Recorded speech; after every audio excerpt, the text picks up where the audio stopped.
If I were Mr. Singh, I would do anything not to be compared with the Bloc Québécois at present time. So he may say whatever he wants. I don't really care. Love it.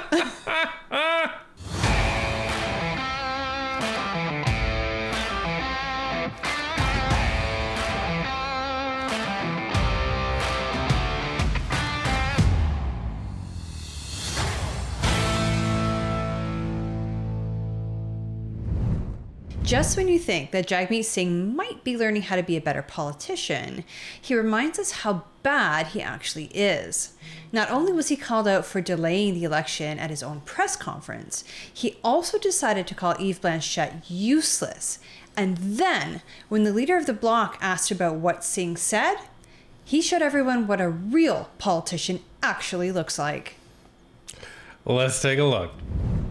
So we have reached the final weekend of a campaign that you kind of helped put off for months. I'm just wondering, do you still stand by your decision to not help trigger this election earlier? Yes, absolutely. And I can tell you why. One of the reasons why we were up against this decision about having an election earlier, and I said there's two major reasons why we wanted more time. First of all, we wanted people to actually benefit from the dental care and the pharmacare. We wanted people to actually get those benefits. Okay, so the pharmacare benefits that people have not benefited from yet. So that hasn't happened.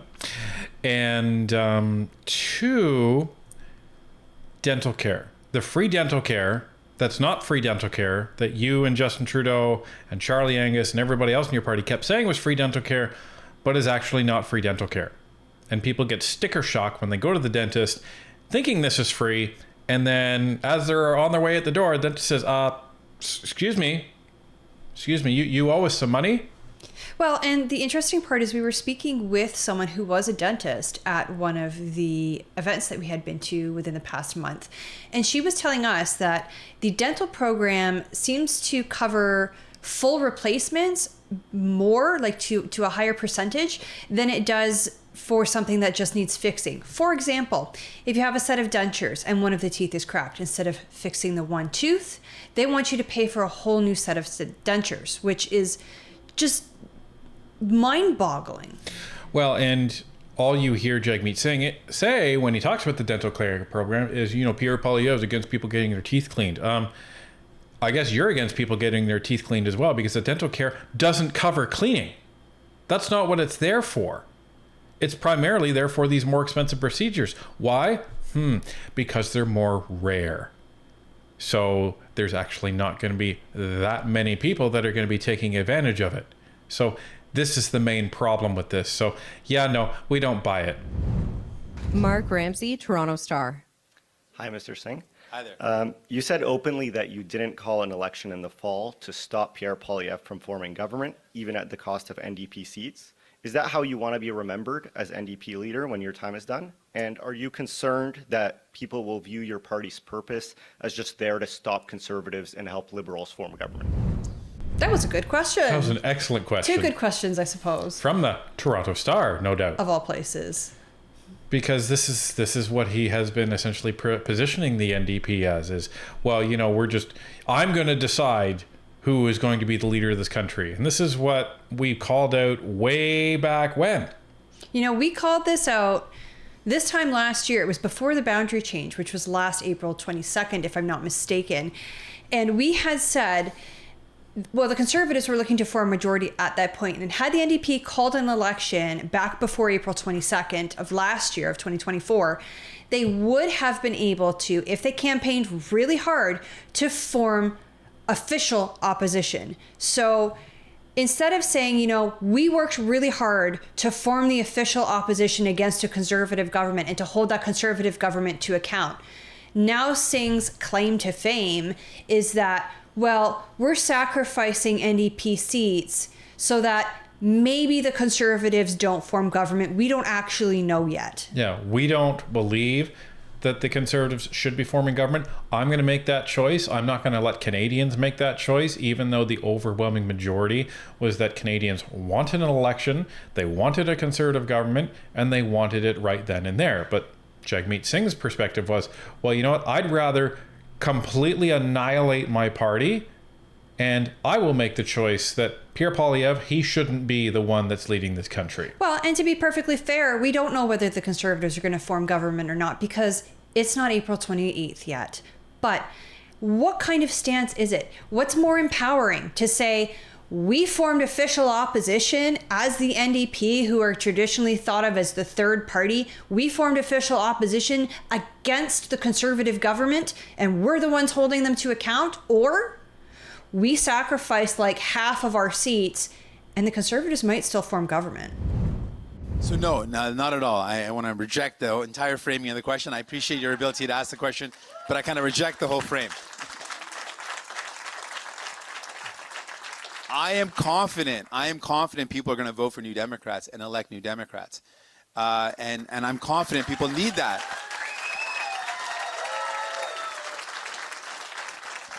I'm confident people need that. But there was a genuine question about timing of the election and why, you know, when things looked really good in the polls, I didn't just pull the plug. And I wanted folks to get a sense of who we are as a party and who I am as a leader. And the first and foremost thing is I wanted people to get the benefit of dental care and pharmacare. Like, those are really important things I fought for. I wanted people to benefit from that. And secondly, I think what Poilievre and the Conservatives are proposing are incredibly dangerous. He wants to cut and slash the things that people need. He wants to divide our country in ways that I think are really troublesome. He wants to slash and cut CBC when we need independent public journalism. Like, he wants to do. So he wants to do a lot of dangerous things, and for me, for both those reasons, because I wanted dental care and pharmacare to be realized by people so they could actually benefit from it, so we could defend it and expand it, and because I couldn't stomach the idea of Pierre Poilievre forming a majority government, I made that decision. So if you listen to exactly what Jagmeet Singh said, he said absolutely nothing. It was all, well, you know, look at these things that Pierre Poilievre is going to do. The only concrete example that he gave was that Pierre Poilievre would cut the CBC. And I think we've all seen the spin that the CBC and other mainstream media puts on political news. Well, and Jagmeet Singh even says, because we need independent. Well, and that's the thing. You're not independent if you're on the government payroll. Like, okay? It's kind of the opposite of being independent. How can you criticize the government that's signing your paychecks? Oh, that's right. You can't. You know, it's us and channels like ours that have been holding this government accountable because we're not suckling at the government teat. Well, and the funny thing is some people call us shills or some people call us partisan. Well, when your role is to criticize the government of the day and the government has only been the Liberal government, well, then who else do you expect us to criticize? Well, we can't criticize the NDP. Well, even though we do criticize the NDP because they were part of the government. Because they were part of the government, exactly. But we haven't really criticized the Bloc and we haven't criticized the Conservatives because they're not the ones that are making the decisions right now. That's the problem. And the problem is that Jagmeet Singh has thought that he has the authority to be able to speak on behalf of all Canadians to decide, you know what, you don't need an election right now because I can't stomach it. If you can't stomach it, then you're in the wrong profession. But his whole speech about how bad Pierre Poilievre is, it reminds me of this scene in Futurama where, ironically, they're talking about politics. And there's like one of those political attack ads that they're saying, you know, imagine that our opponent did all these horrible things. And imagine that we actually said what those things are because we couldn't think of any of those things. That's exactly that speech that he just gave.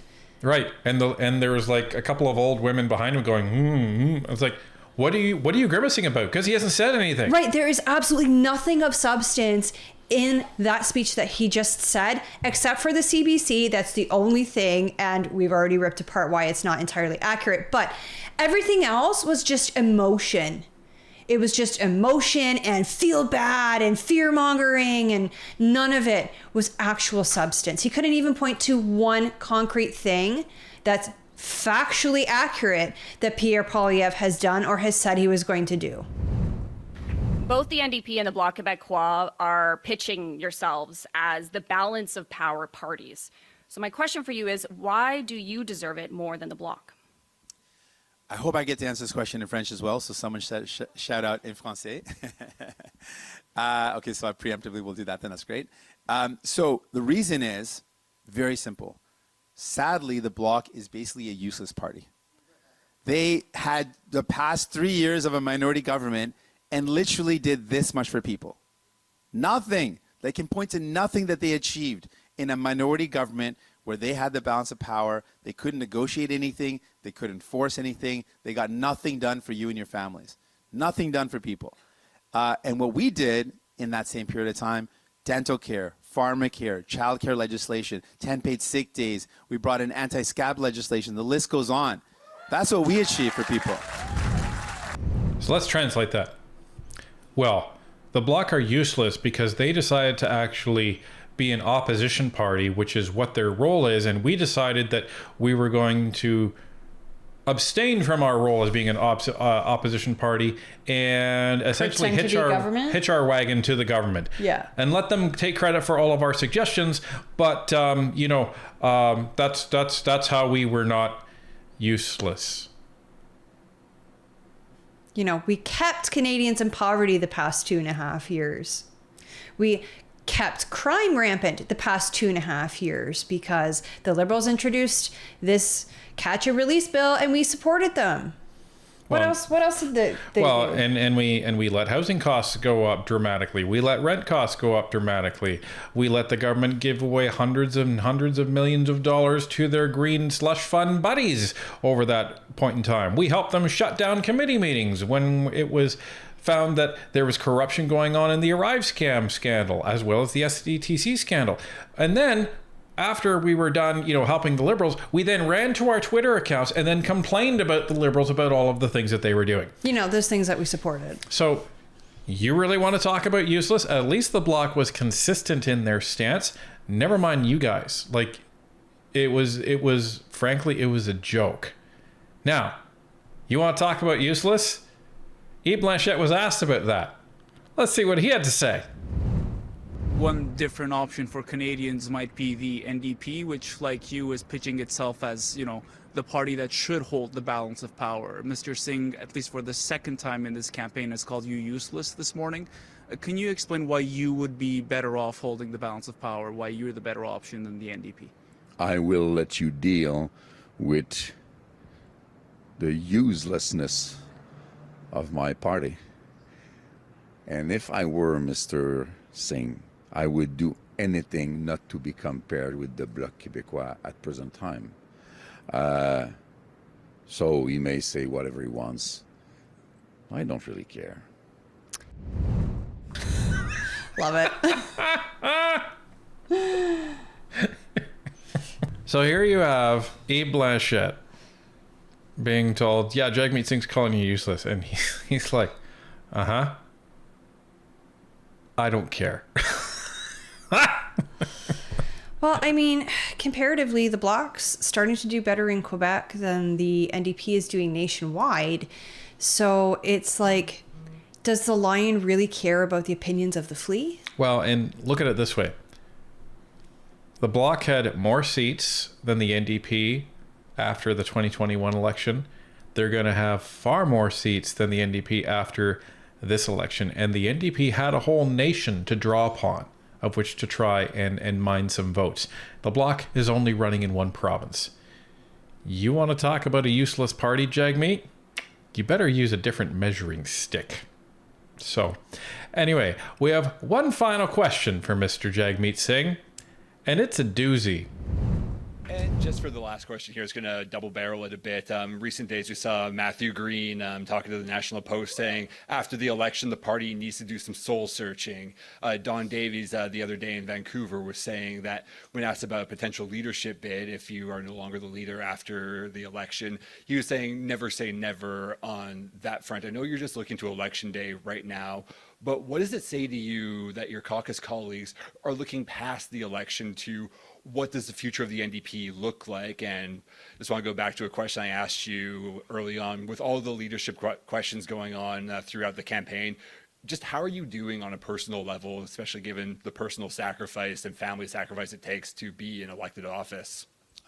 Appreciate the human question. I'm great. I'm fighting hard.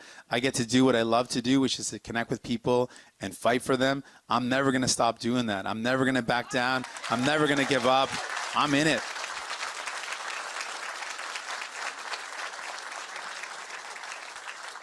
And then in terms of like, yeah, we're always going to do a review of how our campaign was after the fact. It's important to look at what worked, what didn't work. You know, a lot of circumstances happen outside of our control.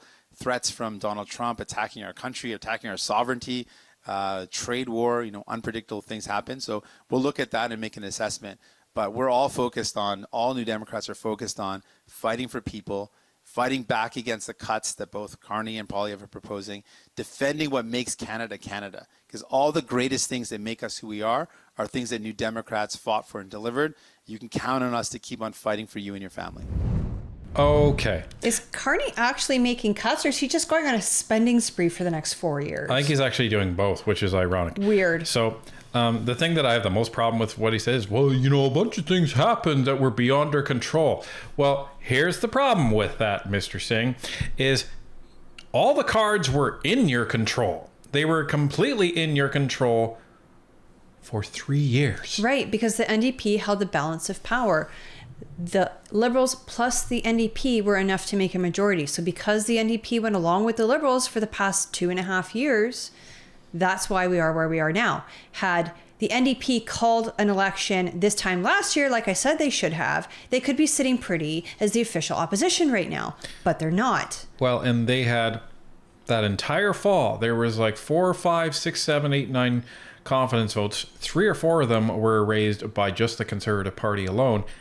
And the NDP voted to prop up the Liberals every single time. They voted to prolong the suffering of Canadians. And the issue with that is that what ended up happening is that Jagmeet Singh was going to be like, okay, well, you know, in the next year, in first Parliament in 2025, we will vote to bring down the election. Guys, I'm going to look like the hero. You just wait. And then, as we said, the rug was pulled right out from Jagmeet Singh. Trudeau resigned, and he lost it. He lost all control. And then he and the NDP started to freak out. Right. So what it looks like, at least from where I'm sitting, Jagmeet Singh got his pension, but destroyed the party in the process, and destroyed Canada in the process too. And the amazing thing is all of these people are literally cheering for the guy that just qualified for his $2.1 million pension while they are being taxed into oblivion. While Canadians are losing their homes, while Canadians are going hungry. But I love the look on Jagmeet's face. He was like all smiling, and he's like, "So what do you think when Don Davies and Matthew Green were basically saying you suck and you need to be replaced as leader?" It just went right off of his face. Like, oh, this is not going to be a fun question. Well, if the NDP is going from 25 candidates down to as few as 7, according to some reports, it's going to be slim pickings for a party leader. And Matthew Green is in probably one of the safest ridings in the country of Hamilton Centre. Right. And he was angling, as we said, in the last days of Parliament when he was going from committee to committee to committee, acting like, he's the mob boss, with the balance of power. Well, how do you like it now when no one cares about your party anymore? That's going to be something that they have to reckon with. And their whole party is going to have to reckon with the fact that you elected probably one of the worst political leaders in the history of Canada and kept him there as leader of the NDP.